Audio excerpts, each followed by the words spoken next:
if that strait is closed, that effectively blocks up the effective passage of all commercial shipping through the Suez Canal. And of course the whole reason why the Suez Canal was built originally was to allow for the free passage of vessels between east and west.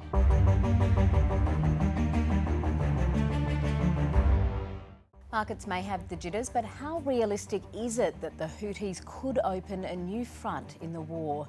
The US is warning the rebel group may threaten shipping near the Bab el-Mandeb Strait between the southern Red Sea to the Gulf of Aden and impede Saudi Arabia's oil shipments. But there are questions over their capabilities. ANU's Professor Donald Rothwell is one of Australia's leading experts on international law and law of the sea. Welcome. The US government has issued a warning over the Houthi threat to shipping in the Red Sea, and markets have reacted. How important is the Bab el-Mandeb Strait for the global seaborne trade?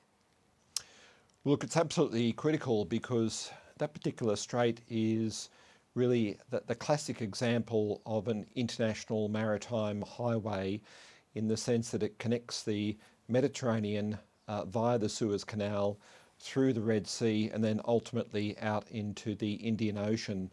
So if that strait is closed, that effectively blocks up the effective passage of all commercial shipping through the Suez Canal. And of course the whole reason why the Suez Canal was built originally was to allow for the free passage of vessels between east and west, effectively.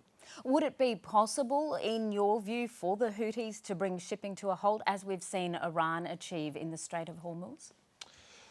Look, I think that what we can say, based on the activities of the Houthis in the period between 2024 and 2025, that they could certainly be disruptive to shipping. And I say that based on the fact that, of course, the Houthis began to engage in a range of destructive activities in sympathy to the Israeli assault on Gaza, and the Houthis being backed by Iran, also seeking to be in sympathy with Hamas.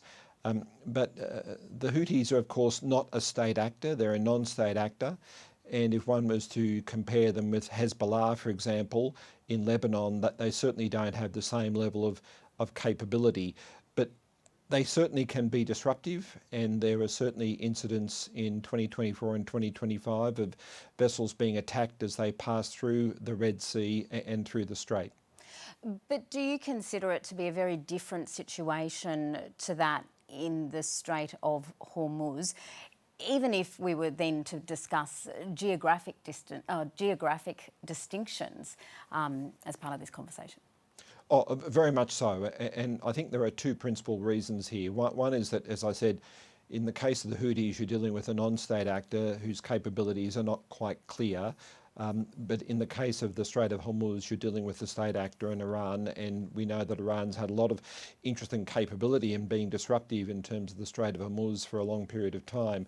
But the second is precedent, and the precedent that I refer back to is what occurred in 2024 and 2025 when the United States, the United Kingdom, a number of European allies, and indeed even Australia, were very supportive of taking actual practical measures to ensure the safety and the freedom of navigation through the Red Sea and through that particular strait to counteract the activities of the Houthis. And by and large, those activities were quite successful.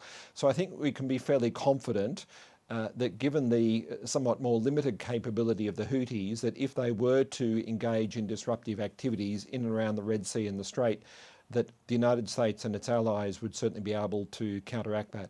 And you expect that Australia might be more willing to consider joining an international coalition in the Red Sea than it would in the Strait of Hormuz?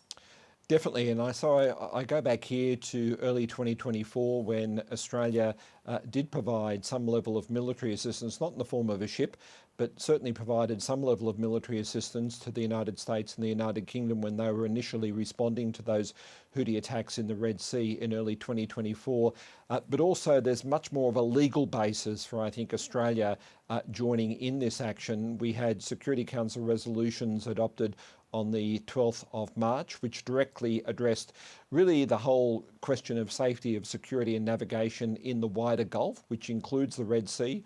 And so I think Australia would be much more confident coming in to support any multilateral cooperative effort with the Europeans perhaps involved than perhaps going it alone in just supporting the United States in terms of the Strait of Hormuz. Just finally, if the disruption in the Strait of Hormuz is expected to continue to be the bigger threat to the global economy, how would it sit under international law for Iran to charge safe passage through the strait, as has been suggested in some quarters? Certainly no basis at all under international law to do so, and the general principles under the law of the sea is that no one state can impose a tariff or a tax or any type of charge or levy on vessels that are seeking to pass through an international strait, and that's the classification of the Strait of Hormuz. So any attempt to place such a levy on any such vessel would not be consistent with the international legal framework we're operating under. Donald Rothwell, thank you for joining the program. You're welcome.